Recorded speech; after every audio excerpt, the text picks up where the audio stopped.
I'm here to help the best I can. I've learned a lot over the years. Welcome to my YouTube channel. I called it Nick's Notes. Hey everyone, today I want to talk about Twitter. When I first started 10 years ago as a musician, Facebook was pretty much the only social media platform there was after MySpace just kind of died, like literally died. And musicians like Colby Calais, Ryan Tedder, and One Republic got found on MySpace. I think Taylor Swift had a lot of success on MySpace. So Facebook started and it was pretty much just friends and family, and I remember YouTube being the big thing to help musicians, and then Twitter came along. And for whatever reason, Twitter was great because you could talk to your celebrity friends. They would like retweet you. I remember watching football in the 2000s, and Chad Johnson and Terrell Owens would be tweeting on the sideline and getting fined for it. But during a game, you could communicate with these like high profile celebrities. So it was really cool.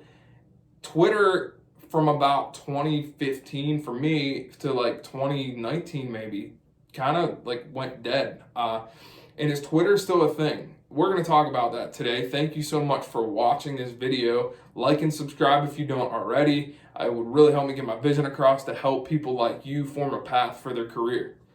So if you ever seen somebody on Twitter that has maybe, I don't know, 10,000 followers, and then you go on their Spotify, but they have like 1 million followers or 1 million streams, and you wonder, how does that work? How is this happening where they're big on one platform but not big on another platform? Well, like I said before, I was not on Twitter for a good 5 years because I just assumed, okay, like Twitter's dead, all this stuff.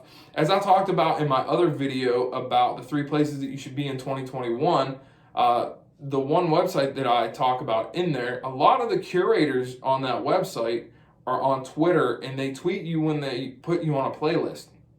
So I'm being playlisted and people are tweeting about me, but I'm not going on my Twitter. So when I finally go in, I'm like, oh my gosh, like people are on here. That runs true for every social media that I am on. There are people on Instagram that are not on Twitter, that are on Facebook, that ask you if you have a Facebook. People have asked me if my music is on places that I've never even heard of.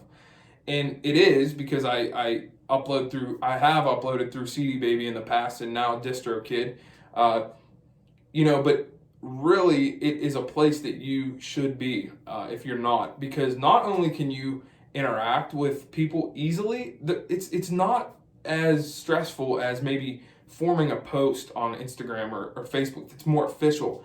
I talk about sports, food, travel. Like I talk about things that I'm not bombarding people with information about me. Hey, did you check out my new single? Hey, did you hear my new song? Pre-save this. Those are things that I do on Twitter, but I really don't treat it as, a marketing platform or even a numbers game. I treat it as a place where I can go and just have conversations with people. And that can be a really beneficial aspect of your career too. You don't always want to be promoting yourself. You want to be in the conversation with other people. Like, they might see your post and think, oh, like Dunkin' or Starbucks. That's funny he's saying that, and might like talk about it because they like Starbucks a lot, but then they might go on your page and say, oh, I forgot he released that single. I forgot I wanted to listen to it. And then since that post is on your feed, like they're going to go onto your Spotify, stuff like that. These are important things that you have to know as an artist, that you can't just do that on Instagram, really. Like you could on the story now, but now Twitter has stories. Twitter's really up in their game. And I will say that, I have more followers on Twitter than some of the friends that I know that have millions of streams on Spotify. And it's just amazing to me that you can have fans in so many different places. And I'm not concerned with the numbers game. However, if you like to see that you have more followers than people that you follow, Twitter is one place that you can do that. You can see who follows you back or not, so you can unfollow them to make your numbers look clean and clear. There used to be an app that monitored that in Instagram, and Instagram shut that down pretty quickly. But that was something that helped me back in the day. And I don't say that it's good to unfollow people, but I will say that you want people to follow you back for a relationship. This whole music career is about a relationship, and building relationships has become easier on Twitter, and people are so much more interactive on Twitter. So I definitely suggest that you go on Twitter, maybe not for live streams, but just to talk to people about your career.